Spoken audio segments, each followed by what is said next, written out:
दोस्तों नमस्कार। मेरे चैनल से जुड़े तमाम शिक्षक भाई बहनों का स्वागत है। दोस्तों आज हम लेकर आए हैं खास करके उन भाई बहनों को जिन्होंने सक्षमता परीक्षा दे करके विशेष शिक्षक बने, उनके साथ सरकार क्या धोखाधड़ी की है ये थोड़ा हम लोग जानते हैं। आइए इसका विश्लेषण करते हैं। बिहार के नियोजित शिक्षकों ने वर्षों तक सीमित संसाधनों और चुनौतियों के बावजूद शिक्षण का कार्य में अपना अहम योगदान दिया है, इसे कोई नहीं झुठला सकता है।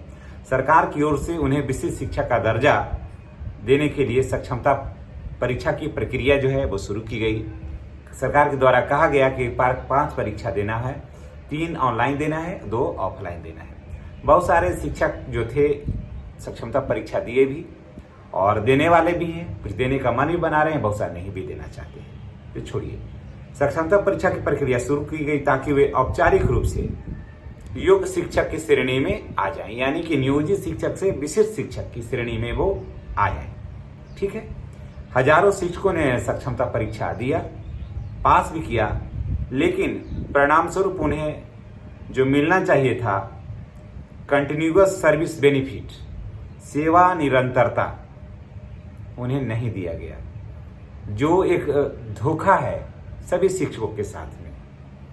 अब थोड़ा इसे और भी समझते हैं। जितने भी विशिष्ट शिक्षक भाई बहन या नियोजित शिक्षक भाई बहन हैं, जो भी देख रहे हैं वीडियो को, थोड़ा समय दे करके देखिए इसका।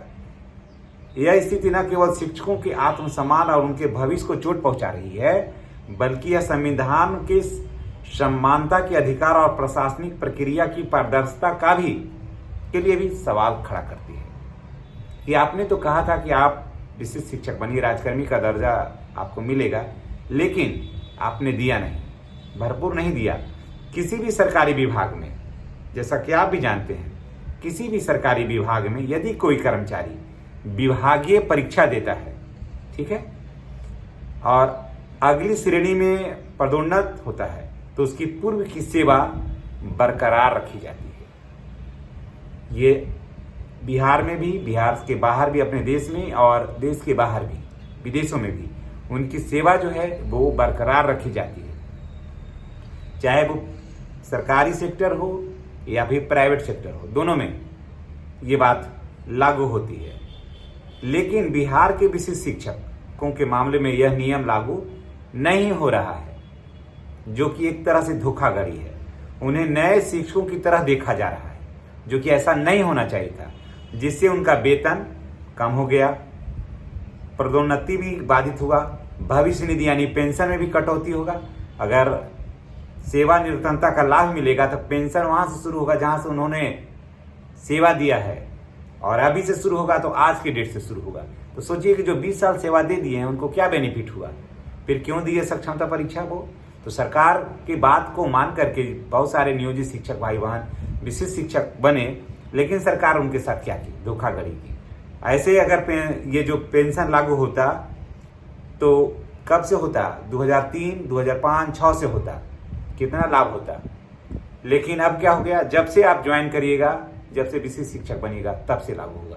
तो कितना मिलेगा वेतन, कितना मिलेगा पेंशन?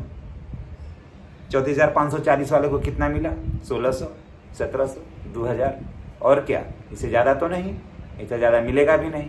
तो फिर बनाने से फिर फायदा क्या हुआ है? ऐसे यह सवाल उठता है कि क्या परीक्षा दे केवल एक बहाना था, या सिर्फ धोखाधड़ी करके शिक्षकों को तोड़ दिया गया, गुमराह कर दिया गया। यह व्यवहार शिक्षकों के साथ एक प्रशासनिक धोखाधड़ी के समान है, इसके सिवा कुछ नहीं है। जब शिक्षकों को प्रेरित कर सक्षमता परीक्षा दिलवाई गई थी तो कहीं ना कहीं यह कहा गया था कि पूर्व की सेवा समाप्त मानी जाएगी।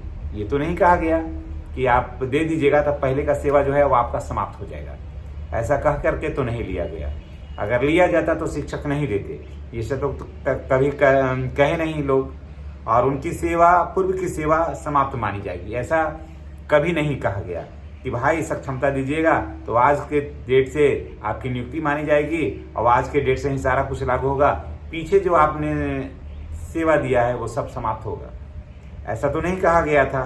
तो यह स्पष्ट निर्देश है कि नीति का अभाव है।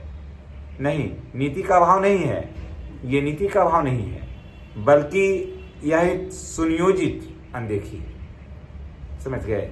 क्योंकि नीति का अभाव कैसे होगा? नीति का अभाव तो इसलिए भी नहीं होगा क्योंकि पूरे देश में या विश्व में कहीं भी जो विभागीय परीक्षा देता है किस लिए देता है? कम करने के लिए कि बढ़ने के लिए। वेतन बढ़ना चाहिए, पदोन्नति होना चाहिए। तो यहाँ बीपीएससी वाले से जूनियर बताते हैं 20 साल की सेवा समाप्त हो गई, अब पेमेंट भी अभी कम है, पेंशन भी आज के डेट से स्टार्ट होगा। तो क्या हो गया? ये प्रशासनिक धोखाधड़ी हो गई, इसके सिवा कुछ नहीं है। तो अब ऐसे में ये सवाल उठता है कि क्या परीक्षा एक बहाना था?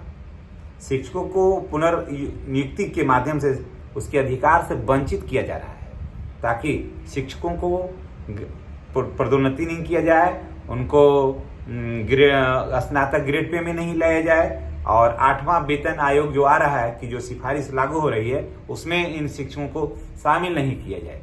तो ये बहुत बड़ा धोखा हो रहा है हमारे तमाम विशिष्ट शिक्षक भाई बहनों के साथ में। विशिष्ट शिक्षक इस अन्याय के खिलाफ लगातार आवाज भी उठा रहे हैं। जब से बने हैं और जब सरकार इस सब बातों को चला रही है तब से वो अपने आप को चुप नहीं बैठे हैं, वो किसी न किसी प्लेटफॉर्म के माध्यम से वो आवाज उठा रहे हैं। परंतु प्रशासनिक मशीनरी और शासन की चुप्पी उनकी पीड़ा को और ज्यादा गहरी कर रही है। जब कोई भी न नेता, न मंत्री, न प्रशासनिक अधिकारी जो हैं वो कह रहे हैं कि भाई सेवा की जो कंटिन्यूटी है उसको जारी किया जाए, नहीं तो बहुत बड़ा धोखा होगा, एक सदमा होगा। और इस तरह से समझिए कि एक प्रशासनिक फ्रॉडगिरी हो गया ये विशिष्ट शिक्षकों के साथ। विशिष्ट शिक्षकों को हर हाल में सेवा निरंतरता का लाभ मिलना ही चाहिए। जो नियोजित शिक्षक से विशिष्ट शिक्षक बनना चाहते हैं या बने हैं, उनको हर हाल में क्षमता परीक्षा जो पास किए हैं उनको सेवा निरंतरता का लाभ मिलना ही चाहिए। उन शिक्षकों के साथ जो वर्षों तक समाज को शिक्षित करने का काम किया है और आज उन्हीं का जीवन दांव पर लगा हुआ है, उनकी ही सेवा दांव पर लगा हुआ है। सेवा निरंतरता का उनका हक है, न कि सरकार की कृपा है। ऐसा नहीं कि सरकार कृपा कर रही है सेवा निरंतरता का लाभ दे करके, ये विशिष्ट शिक्षकों का हक है।